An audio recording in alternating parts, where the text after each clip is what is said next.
Hello friends, अर्थ institute में आपका स्वागत है। तो आज मैं आपके लिए लाई हूँ मनोविज्ञान से मोस्ट इम्पॉर्टेंट टॉपिक वंशानुगत लक्षण। तो आइए जानते हैं। नंबर 1, प्रभावी लक्षण। माता पिता के वे वंशानुगत लक्षण जो संतान में दिखाई देते हैं वे प्रभावी लक्षण कहलाते हैं। जैसे मेडल के प्रयोग में लंबा पौधे का टी लक्षण प्रभावी लक्षण है जो अगली पीढ़ी में भी दिखाई देता है। नंबर 2, अप्रभावी लक्षण। माता पिता से संतान में आए वे वंशानुगत लक्षण जो छिपे रहते हैं उसे अप्रभावी लक्षण कहते हैं। जीनोटाइप।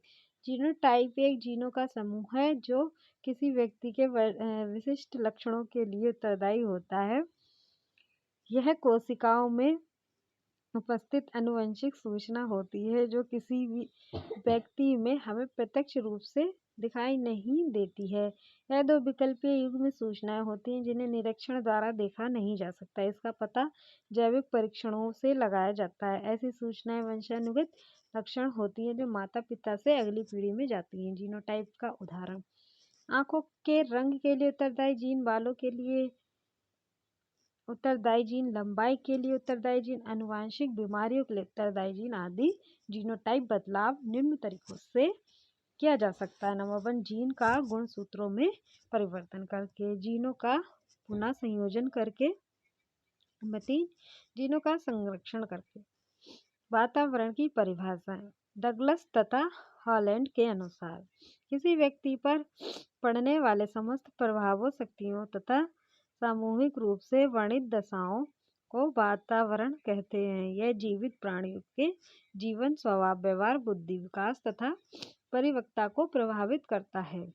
एना स्टेसी के अनुसार वातावरण वह चीज है जो किसी व्यक्ति या शिक्षार्थी को उसके जीवन के अलावा प्रभावित करती है। वुडवर्थ के अनुसार वातावरण या परिवेश में वे सभी बाहरी तत्व आते हैं जो किसी व्यक्ति को जन्म से प्रभावित करते हैं। वातावरण का प्रभाव: बुद्धि, आनुवांशिकता तथा वातावरण अर्थात पर्यावरण का जटिल अंतःक्रिया का परिणाम होती है। पर्यावरण या परिवेश में किसी व्यक्ति के आसपास के जल, वायु, पहाड़, पठार, नदी आदि शामिल होते हैं। इसे वातावरण या परिवेश के नाम से भी जाना जाता है।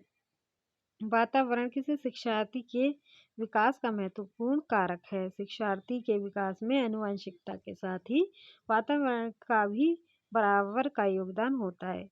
व्यवहारवादी मनोवैज्ञानिक इसे सामाजिक वंशानुक्रम भी कहते हैं और वे इसे आनुवंशिकता से अधिक महत्व देते हैं। वातावरण क्रमशः आंतरिक एवं बाह्य 2 प्रकार के होते हैं। आनुवंशिकता तथा वातावरण का संबंध: आनुवंशिकता द्वारा किसी व्यक्ति की बुद्धि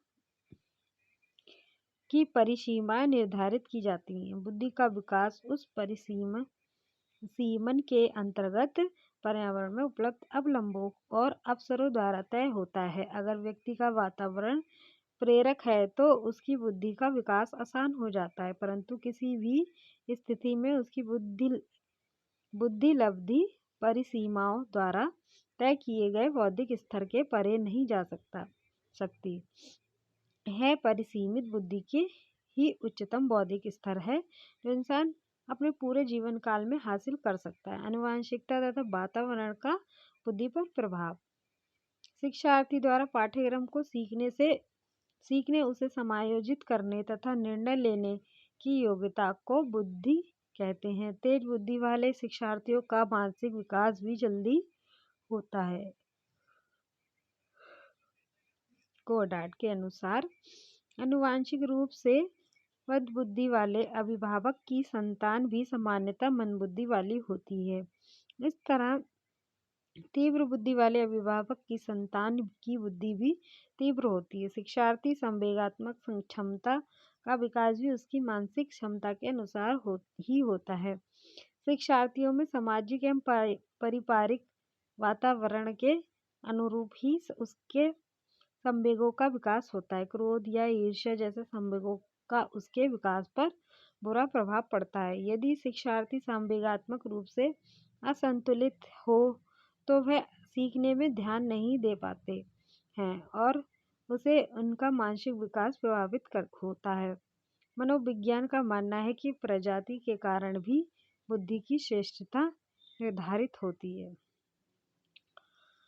तो फ्रेंड्स, वीडियो के अंत तक बने रहने के लिए थैंक यू सो मच। अगर आप मेरे चैनल पर नए हैं तो लाइक कीजिए, शेयर कीजिए, सब्सक्राइब कीजिए। तो मिलते हैं नेक्स्ट वीडियो में नए टॉपिक के साथ। Bye bye. Thank you so much.